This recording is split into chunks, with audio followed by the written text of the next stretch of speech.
Witam Was, kochani, serdecznie w kolejnym filmie na moim kanale. Z tej strony Marta, kanał Milion Lashes Perfume i zapraszam Was na bardzo intrygujący film. Słuchajcie, przygotowywałam się do tego filmu bardzo długo, kilka dni, jak na mnie to bardzo długo.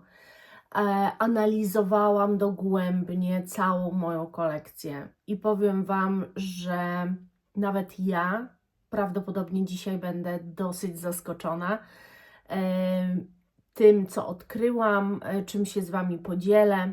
Będzie to w formie tagu, czyli pytania i odpowiedzi, bo jest to najłatwiejsza, uwierzcie mi, forma do tego, żeby pewne informacje zebrać do kupy. Zapraszam Was na tak naprawdę na tag o preferencjach, o tym, że czasami kompozycja swoją drogą, nuty swoją drogą, a to, co nam się podoba, może nas nieraz bardzo zdziwić. Także zapraszam na ten film serdecznie.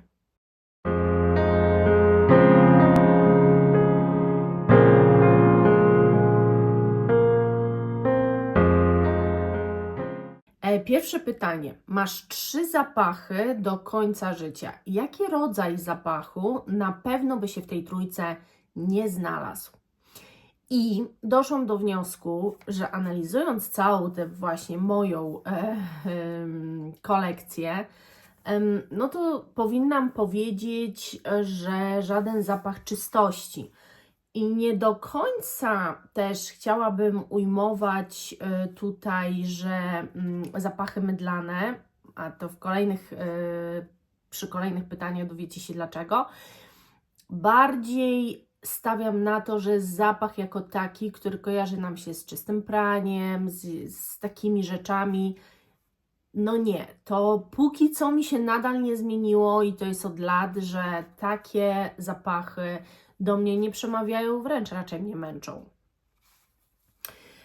Pytanie numer 2. Najbardziej męczący rodzaj zapachu dla Ciebie? No to właśnie są te zapachy czystości, bądź zapachy mydlane, gdzie tylko te mydło czuję, lub laktonowe 100%, czyli takie, gdzie nie ma nic innego, tylko czuję po prostu 100% mleczności. Jak na przykład w Eldo Ghost in Shell. To chyba dobrze pamiętam, że to ten zapach u mnie bardzo wypadł laktonowo. No to tego typu zapachów po prostu mój mózg męczy się przy nich. Pytanie numer 3. Zestaw nut, który jest pewniakiem dla Ciebie. I teraz słuchajcie, powinnam dawać zestawami, czyli z tej mojej kolekcji wywnioskowałam, że tak, jaśmin i róża, nawet jeżeli zapach stricte nie jest różany, to praktycznie róża występuje w każdym z moich zapachów, jest niewiele zapachów, gdzie tej róży nie ma. W ogromnej większości zapachów jest jaśmin.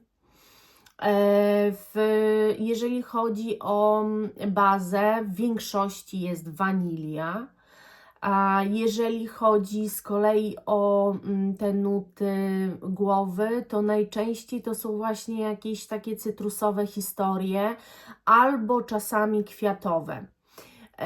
Więc albo to na ogół w większości, ale też są zapachy z figą. Zauważam, że bardzo lubię figę. Są też zapachy, słuchajcie, poczekajcie, bo nie wszystko pamiętam, ale jest sporo zapachów z gruszką. Bardzo lubię gruszkę, no i lubię się z imbirem. Też często w tych kompozycjach imbir gra rolę i jest. Natomiast nadal uważam, że jak porównywałam do siebie kompozycje, czasami się wydawało, że one są tak strasznie mocno podobne, a tak naprawdę to ja mam wrażenie, że totalnie co innego czuję, jak wącham dane zapachy. I na przykład zapachy z figą, oprócz tego, że mam Essential Parfum Fig Infusion, figą się nazywa, to nawet nie wiedziałam, że BDK jest z figą i dopiero jak sobie to sprawdziłam i zaczęłam wąchać, to faktycznie to jest taka figowa drzewność i ogólnie Wam powiem, że dla mnie figa nie jest czymś słodkim. Chyba nie mam takiej figi w kolekcji, oczywiście mogło mi coś umknąć,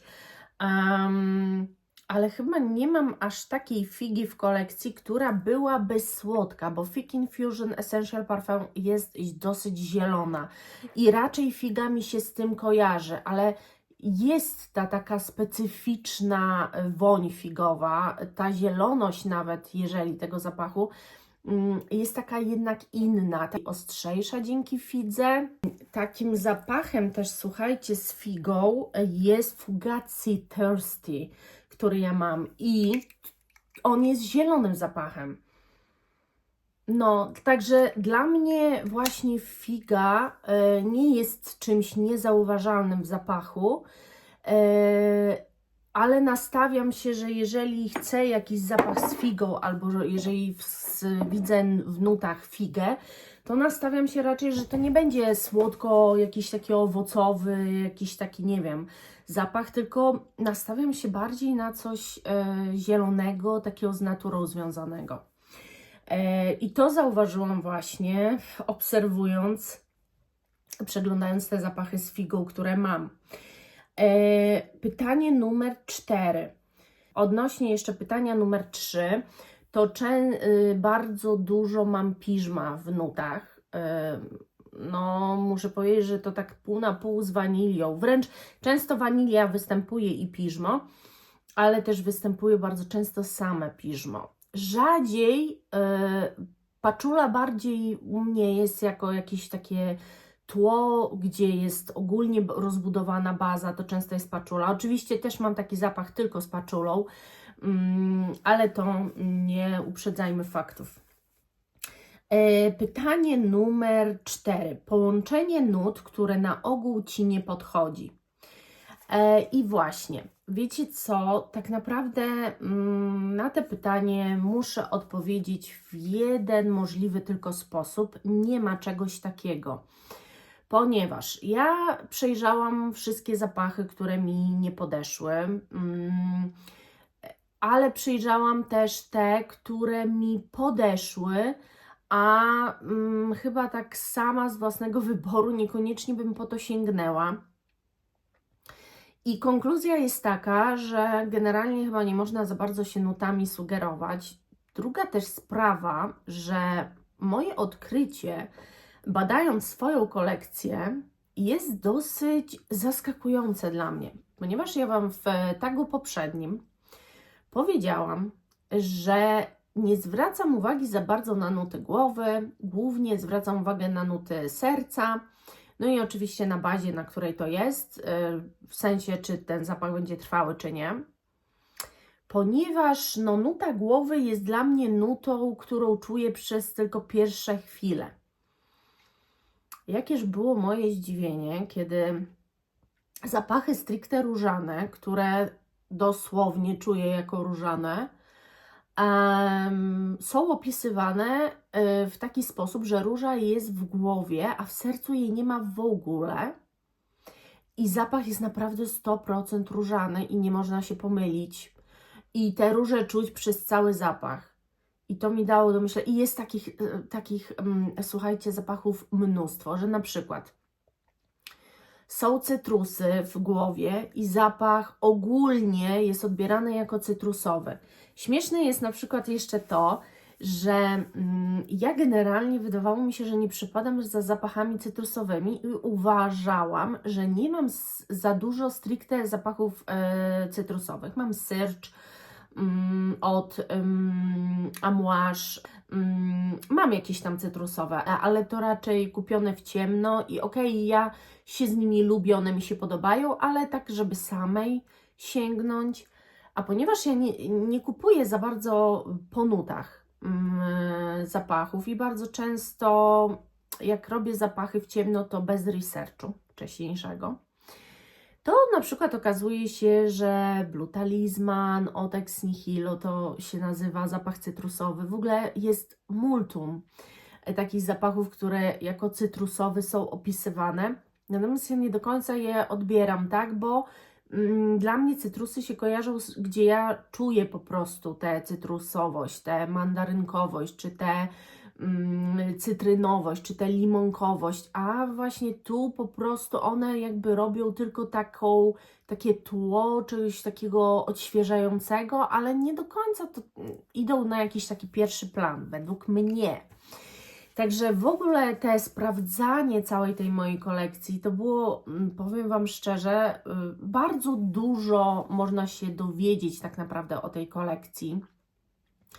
Też można się dowiedzieć, że no jest oczywiście jakiś tam zestaw nut, który często się pojawia, czyli kwiatowość. Bardzo dużo mam kwiatów w swoich zapachach. Natomiast muszę przyznać, no i tuberoza, jest też jej sporo, to jeżeli jeszcze mogę cofnąć się do poprzedniego, to też tuberozę powinnam wymienić. Natomiast generalnie powiem Wam, że jeżeli chodzi o takie połączenie nut, to nie ma, bo czasami mi się wydaje, że te połączenie nut u mnie się nie sprawdzi, bo ja tego nie lubię, ale mam takie zapachy i wiem jedno, że nuty nie generują Wam, jak ten zapach faktycznie będzie brzmiał, po prostu. Także taka jest moja zawiła, bardzo długa odpowiedź na to pytanie. Pytanie numer 5. Zestaw nut w bazie, które na ogół nie dają trwałości na Tobie. No i teraz na przykład właśnie, nie chciałam się tam rozwijać, ale mam na przykład tak, że jeżeli jest jakaś taka same owoce, na przykład jakieś mango, często mango jest w bazie. I taki przykład jest Viktor & Rolf Flower Bomb. No one są na mnie kompletnie nietrwałe i to zauważyłam, że zapachy, które w bazie mają jakieś owoce, nie mają drzewa sandałowego, no to jest dużo gorzej. Jeżeli jest sama paczula, to też zauważyłam, że te zapachy nie do końca są na mnie trwałe. No i fasola tonka. Na przykład ta fasola tonka jest w jednym z zapachów Orebelli i sama paczula też jest w którymś z zapachów Orebelli. Chodzi o te dwa zapachy, bo tak, Windows Soul to Soul to chyba właśnie jest sama paczula, a w tym, słuchajcie, Blooming Fire jest, z tego co wiem, tylko fasola tonka. No i generalnie te zapachy, mimo że są na olejkach i mimo że na przykład Salted Muse jest petardą, jeżeli chodzi o trwałość, to te, mimo że są na olejkach i ten olejek jest na skórze i on tak fajnie się wchłania, nie są na mnie trwałe. Także idąc tropem i przeszukując tą moją kolekcję, bo ja niewiele mam nietrwałych, słuchajcie, zapachów, naprawdę niewiele, no to można powiedzieć, że jednak bogatość nut w bazie, może taka drzewność, tytoń, jak jest skóra, to bardzo u mnie przedłuża trwałość zapachu, zdecydowanie, wanilia, zdecydowanie, więc to zauważyłam, przeszukując całą moją kolekcję. Pytanie numer 6, no robi się ciekawie. Największe rozczarowanie kompozycyjne, a spodziewałaś się, że to będzie super dla Ciebie. No i właśnie. Robiłam testy do filmu, który widzieliście odnośnie celebrytów. I muszę Wam powiedzieć, że tam była marka Kokui i zapach Coco. Coco. To jest bardzo dziwne, dlatego że tam skład jest bardzo prosty i tam jest kokos, który ja bardzo lubię i zawsze go wyczuwam i on robi dla mnie taką dobrą robotę. Natomiast ten zapach był po prostu dla mnie obrzydliwy. Początek to jest Domestos dosłownie z mydłem szarym do tego, a później to już jest taka mocno mydlana, mdląca opowieść, no coś, czego nie mogłam zdzierżyć, a naprawdę tam nie ma ani róży, która mogłaby za te mydło robić. Także ten kokos raczej to robi. No i jak można się zdziwić, bo ktoś sobie kokos wyobraża chyba na sposób mydlany. Także to, ale oprócz tego, to na przykład powiem Wam, że mam taką odlewkę zapachu, o Jezu, już Wojtek strasznie dużo użył, taką odlewkę zapachu Atelier Lune Feline. Ja byłam pewna, że się z tym zapachem polubię, dlatego że jak wchodzę sobie we Fragrantikę, to Fragrantica mówi, że jest to ambrowy, ciepłokorzenny, drzewny zapach. Jest tu kardamon, cynamon, różowy pieprz. W nutach serca jest nuty drzewne, ambra, styraks, cedr, nuty zielone. Jest wanilia, jest piżmo, jest balsam peruwiański. No i sobie pomyślałam, że to będzie właśnie dla mnie taka fajna kardamonowa opowieść, cynamonowa opowieść. I generalnie jest. Natomiast jest w tym zapachu czegoś dla mnie za dużo. Coś mi nie gra i jak Wojtek go nosi, bo to Wojtek go nosi, to na nim mam wrażenie, że on tak cudownie się wybija. Natomiast na mnie jest zbyt ciężki, ten kardamon jest taki zbyt mocny, jest czegoś za dużo, zbyt gęsto, nie daję rady tego nosić, może przy bardzo dużych mrozach ja bym się z nim polubiła, ale generalnie odpuściłam sobie, oddałam to Wojtkowi, tę odlewkę, bo właśnie coś tutaj między nami nie zagrało, a myślałam, że to będzie właśnie takie fajne uzupełnienie mojej kolekcji, bo ja generalnie bardzo lubię zapachy ambrowe i tak jest też opisywane jako zapach ambrowy. No cóż, nic bardziej mylnego, jak to się mówi. Dalej też, ja generalnie lubię zapachy natury i byłam pewna, że z zapachem Amouage będzie mi bardzo po drodze. Chodzi o zapach Pourpoise. Natomiast ja jednak czuję zbyt chyba dużą zieloność. Jest tu też jakaś taka swoista w nim duszność aż. Bardzo czuć jakieś takie spalone siano, czy jakieś takie dziwne nuty, które mi skręcają w niezbyt przyjemne jakieś tam historie. Ja muszę powiedzieć, że ja na początku nawet go zrozumiałam, ale tego zrozumienia nie wystarczyło mi na długo. I ja po prostu praktycznie tego zapachu nie używam i nie za bardzo mam ochotę go włączać nawet do użytku.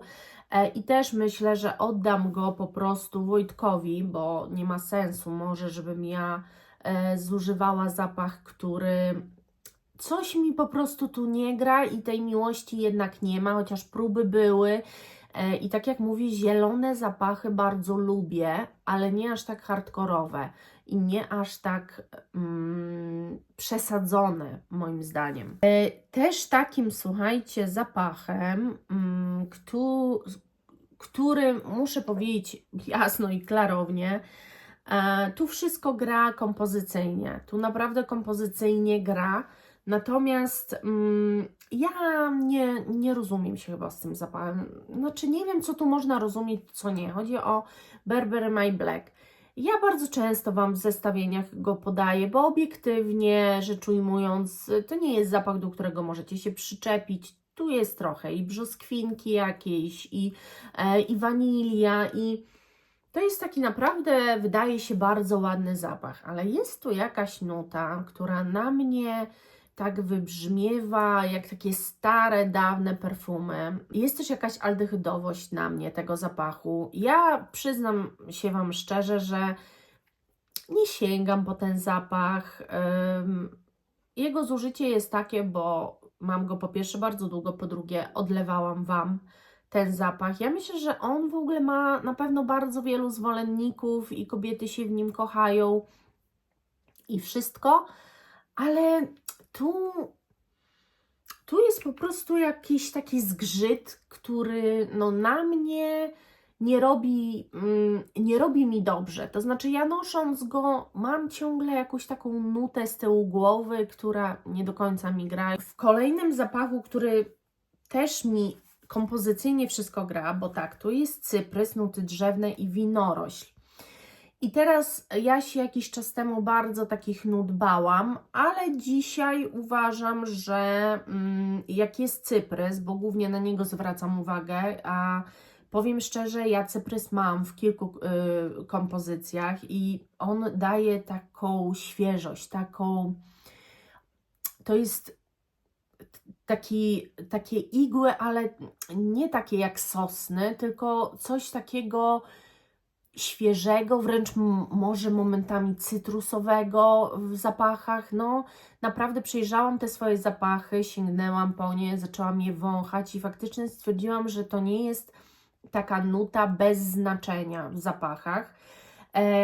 I właśnie przeglądając, a widziałam, że z tym zapachem się nie polubiłam, więc zaczęłam przeglądać, jaka to jest kompozycja, że co tutaj mogło nie zagrać. I jak spojrzałam na kompozycję, to dalej tego nie rozumiem, co tu mi mogło nie zagrać. Natomiast ten zapach, Jo Malone Cypress and Grape Wine, bo nie wiem, czy powiedziałam nazwę tego zapachu, to jest po prostu dla mnie brutal. Nie jestem w stanie sprawdzić, jaki zestaw nut był w starym brutalu, takim starym dezodorantowym jeszcze brutalu, czy nawet w tych flaszkach, no ale generalnie mój ojciec miał zawsze ten dezodorantowy. Natomiast dla mnie to jest właśnie brutal. No i nie, to mnie przynosi do takich czasów, kiedy ja ten zapach po prostu lał się u mnie po ścianach. Mam wrażenie, mój ojciec przesadzał z tym zapachem, bo mój ojciec go traktował, w ogóle to jest straszne, że mężczyźni to sobie robili po goleniu. Jak to musiało piec w ogóle? Boże, aż ta skóra była taka podrażniona, wiecznie naczynka popękana. Słabo mi aż po prostu. No ale przez to, że on to lał na całą twarz w jakichś ilościach strasznych, to miało się wrażenie, że ten brutal to się po prostu wżera w ścianę, jest jego aż tyle. No i to nie jest moje miłe wspomnienie i po prostu ten zapach taki jest. Kolejny, to w ogóle było strasznie moje zaskoczenie, dlatego że tutaj kompozycyjnie to już w ogóle według mnie wszystko gra i wszystko co lubię, bo jest tak, śliwka, cynamon i jaśmin. W sercu są daktyle, paczula, heliotrop, wszystko naprawdę co lubię. A w nutach bazy jest drzewo gwajakowe, drzewo sandałowe, wanilia, balsam peruwiański. Wszystko co ja lubię. Natomiast chodzi o zapach Atelier des Ors Rouge Saraj. Nie rozumiem się z tym zapachem. Niestety tu jest chyba coś...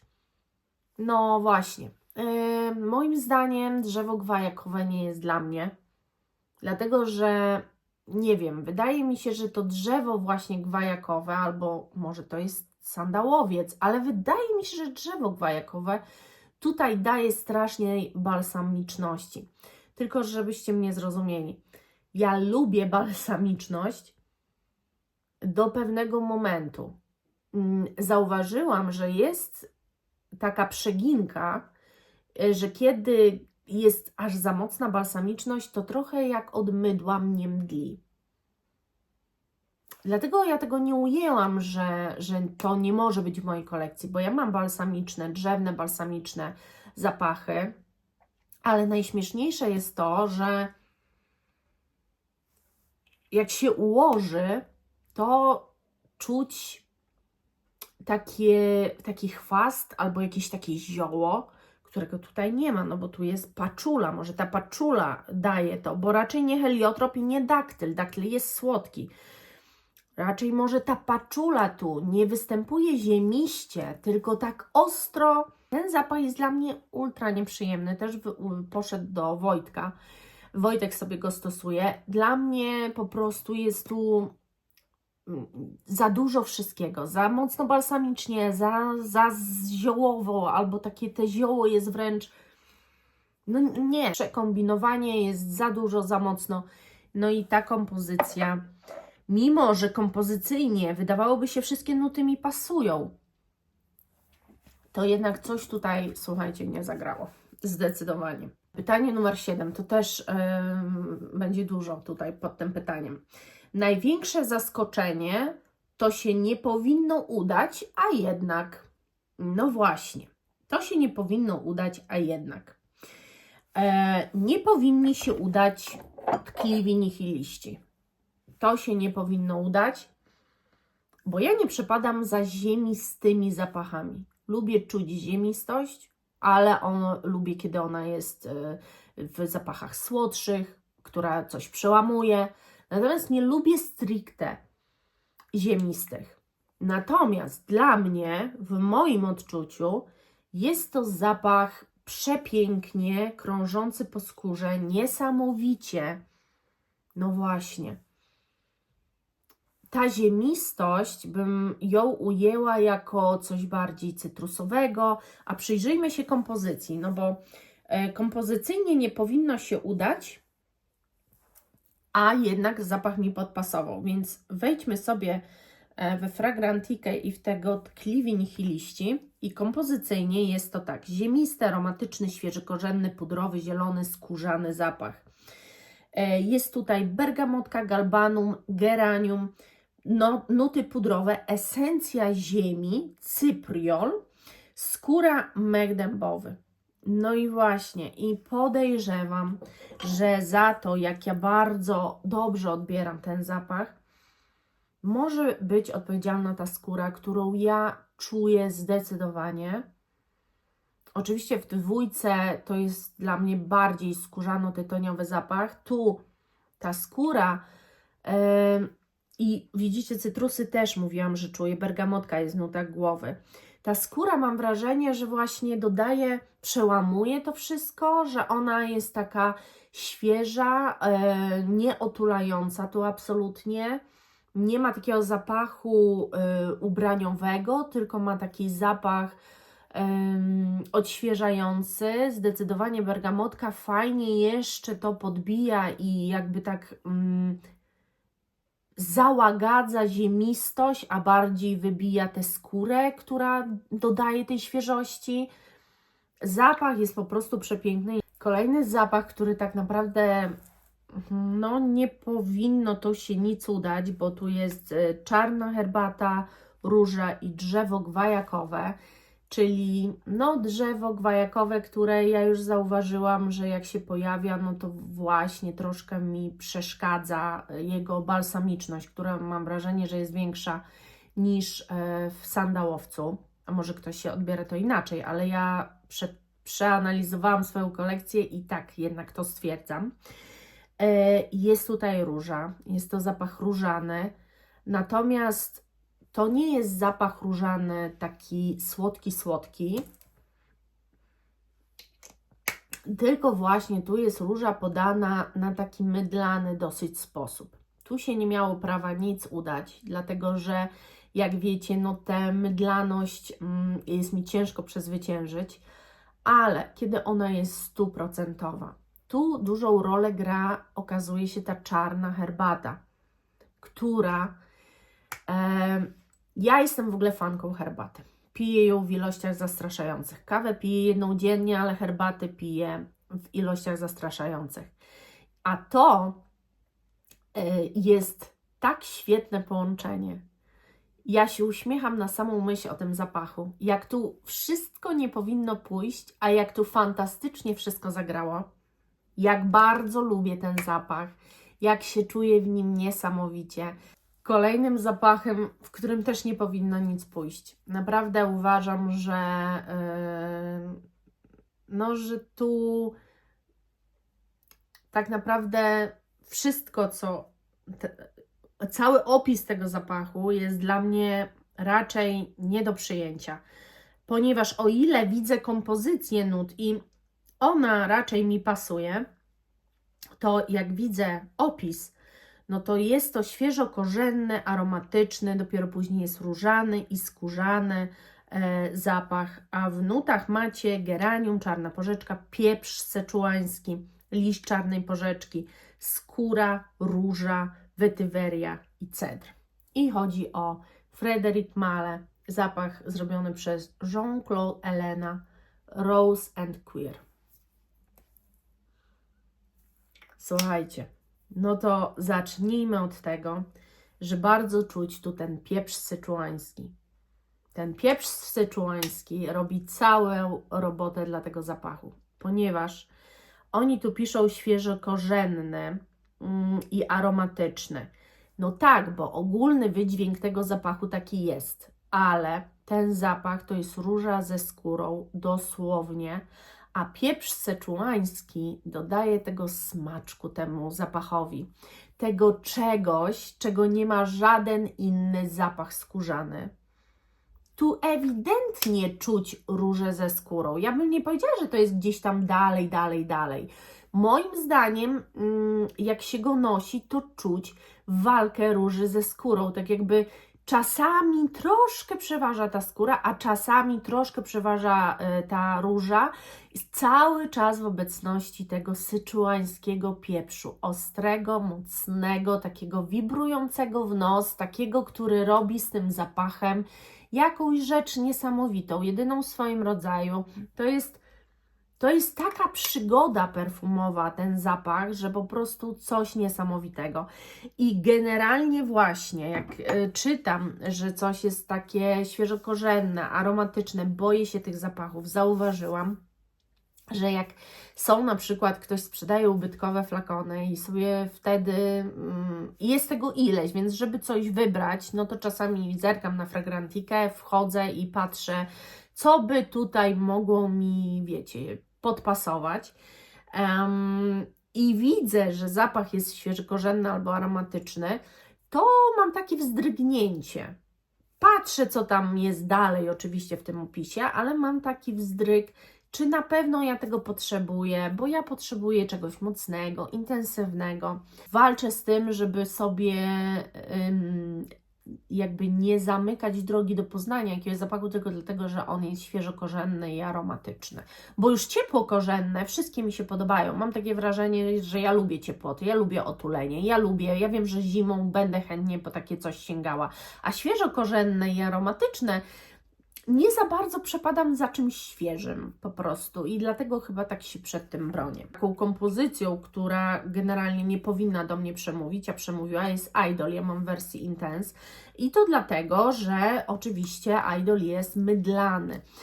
Natomiast tu ta mydlaność znowu, dla mnie mydlaność w Idolu jest czymś bardzo mocno różanym, kwiatowym też, czuję też kwiaty, czymś, z jakimś też owocem, coś, co po prostu daje mi coś więcej. Muszę przyznać, że ta forma mydlaności, która jest troszkę gdzieś słodka, trochę też świeża od innych kwiatów, która jest taka bardzo letni zapach to jest w moim przekonaniu. Po prostu mam takie wrażenie, że jest to dla mnie do zaakceptowania, nawet wręcz do polubienia, ale też potwierdza regułę, bo tak naprawdę to są tylko 2 zapachy w mojej całej kolekcji, w których tę mydlaność gdzieś czuję. I ja raczej nie mam takich zapachów w ogóle, więc one raczej potwierdzają regułę, że mam się bać trochę takich zapachów, bo mogą mnie zmęczyć, ale jeżeli są czymś przełamane, ja się z nimi polubię. Powiem Wam jeszcze o 2 zapachach w tej wersji. To tak szybciutko, bo no moim zdaniem tu też nie powinno to się w ogóle spodobać. Chodzi o Boho Boho Magic Mushrooms. W ogóle nie powinno mi się to spodobać, bo grzybni czysto przyniesionej z lasu i nie przepadam za tym zapachem, nie lubię go. Natomiast to dosłownie tym pachnie i on do mnie przemawia i ja go lubię. A to jest tak polaryzujący zapach, który moim zdaniem męczy raczej otoczenie i raczej do takiego użytkowania w domu. Nie wiem dlaczego, tak mi się tu spodobało. Muszę przyspieszyć, bo jest długi film. A druga sprawa to jest Iris Fauves Atelier des Ors. Ten zapach w ogóle nie powinien mi się spodobać, w ogóle nie powinnam chcieć go nosić, bo ma w nazwie Iris. A jak wiadomo, jeżeli jest w nazwie Iris, to ten irys na ogół jest podany w taki sposób, w który ja go nie akceptuję, jak nie akceptuję do końca Prady Infusion d'Iris. Na mnie oczywiście, po prostu to na mnie brzmi źle. To jest zapach, który udowadnia, że nie można się zamykać, który udowadnia, że jak jest irys w nazwie, to mimo wszystko może zaoferować coś pięknego. I to nie jest do końca irys pudrowy. On jest trochę pudrowy, ale mimo wszystko jest przełamany jakąś balsamicznością, która bardzo mi tu pasuje. Jest ona wyważona, delikatna, po prostu jakby zabiera temu irysowi tę aldehydowość, która na mnie wybija w takich na ogół zapachach i ten zapach bardzo lubię i bardzo mi przypadł do gustu. Jest przepiękny, irysowy, cudowny, gładki. Pytanie numer 8, słuchajcie. Rodzaje kompozycji, których masz najwięcej. No i właśnie, tak jak przeglądałam, no to kwiatowych. To zdecydowanie kwiaty u mnie rządzą, róża, mam dużo kompozycji skórzanych już teraz, ale nadal jak przyjrzałam wszystko co mam, nawet odlewki, wszyściutko, róża, jaśmin, kwiatowe, jest bardzo dużo u mnie jakiejś piwonii, magnolii, takich kwiatów lekkich, bardzo delikatnych, orchidei, frezji mam sporo. Nawet nie wiedziałam, że fiołek też u mnie jednak trochę rządzi. Jest w mniejszej ilości, ale jednak jest. Natomiast sporo mam zapachów z magnolią, sporo mam zapachów, też mam piwonię, orchideę, także kwiatowe zapachy u mnie zdecydowanie rządzą. Pytanie numer 9. Jakich kompozycji nie masz w swojej kolekcji? Według mnie, no to ja nie wiem, jakich mogę nie mieć, bo według mnie to mam wszystko. No, ja mam wszystkiego raczej po trochu. Tak jak sobie przejrzałam, no to i mam słodkie, owocowe, mam gourmandy, mam skórzane, mam drzewne, mam aromatyczne, świeżokorzenne, ciepłokorzenne, mam zapachy zielone. Co tam jeszcze? No raczej wszystko. No nie wiem, jak wymieńcie Wy. Może jest jakiś rodzaj, którego ja teraz nie kojarzę. No, możecie wymienić, to wtedy zobaczę. Może mam, może nie. Pytanie numer 10. Wymień 3 kompozycje, które Ci się podobają, ale nie na Tobie. No to właśnie. Może zacznijmy od Prady Infusion Iris, ponieważ to, co czuję w korku, jest niesamowite i naprawdę przepięknie pachnie. I jest to coś, co bardzo, bardzo mi się podoba na kimś, w korku, nie na mnie, absolutnie na mnie okropnie wybrzmiewa. Zdecydowanie też takim zapachem jest Oud Maracuja od Maison Crivelli. Bardzo mi się podoba na Wojtku ten zapach. Słuchajcie, on w ogóle uwielbia go, to ja nieraz Wam mówiłam. Ten zapach to jest w ogóle mocarz, to jest kilkudniowy mocarz. I ja na sobie nie czuję się z nim komfortowo ani dobrze. Jest zbyt duszący, dymny, taki mocny bardzo. Natomiast chociaż ja kocham mocne zapachy, natomiast na Wojtku uwielbiam go i jak go zakłada, to nie będę Wam opowiadała co, ale jest grubo, więc tak, po prostu na kimś, na mnie nie i dobrze, no, on dostaje zapachy, przynajmniej ma co używać. I jest jeszcze jeden taki zapach, to jest Le Couvent Heliaka, który testowałam po prostu od Agnieszki, ten zapach i tak jak Wam mówiłam, on pięknie na Wojtku brzmi, na mnie bardzo nieprzyjemne nuty się wybijają, jakieś, no nie chcę nawet o tym mówić, jest bardzo źle, natomiast na nim on układa się przepięknie. Ostatnie pytanie, 11, to jest nuta, którą masz w kilku zapachach i która ewidentnie ma wpływ na to, że zapach Ci się podoba. Nuta, jest taka nuta i chodzi o Akigala Wood, słuchajcie, nutę bazy. Ta nuta występuje zawsze w bazie. Ja je wszystkie sobie przewąchałam. Dlaczego wspominam o nucie bazy? No przecież o co chodzi? Przede wszystkim wszystkie zapachy z tą nutą to są moje mocarze. To są zapachy, które najpierw wchodzi zapach, później wchodzę ja. To są ogoniaste, zostawiające po sobie ślad, zapachy, projektujące i tak dalej. Bardzo mocarne, wszystkie.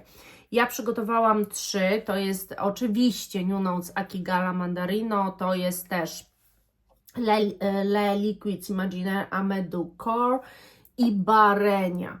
ale też mam Bois Imperial od Essential Parfum, Blue Talisman też od, słuchajcie, Blue Talisman od, nie, 4 zapachy Wam przygotowałam. Blue Talisman od Ex Nihilo oraz mój ukochany zapach Signature Scent Angel Nova Muglera też ma ten Akigala Wood właśnie w bazie. I one wszystkie są po prostu na mnie petarda trwałe. Jest wspólna nuta, którą bardzo czuć. Najmniej, muszę powiedzieć, te Akigala czuć w Bareni, chociaż może delikatnie, ale powiem szczerze, że w tych trzech, jak się zaczęłam skupiać, bardzo mają podobny klimat. Bardzo czuć te Akigala, jest taki wspólny mianownik tych zapachów. Wcześniej w ogóle się nad tym nie zastanawiałam nawet. Dopiero tak na spokojnie wąchając jeden po drugim, faktycznie jakby ta nuta spaja te zapachy.